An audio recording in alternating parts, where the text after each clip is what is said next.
Ito po yung ating indoor. Maandar na po siya. Tapos malamig na rin po siya, mga idol. Okay na po ito. Yan. Yun ang kanyang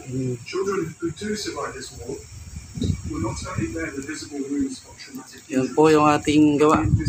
Malamig na po siya. Constant fear and witnessing family members literally dismembered before their eyes. These psychological injuries have led children as young as 5 to 16 Ito po tayo uli sa outdoor. Yung sa awa ng Diyos, ito success po tayo. Sa ngayon po, yan lang po muna yung video na masashare ko sa inyo. Sana po nagustuhan nyo. God bless po at maraming salamat po.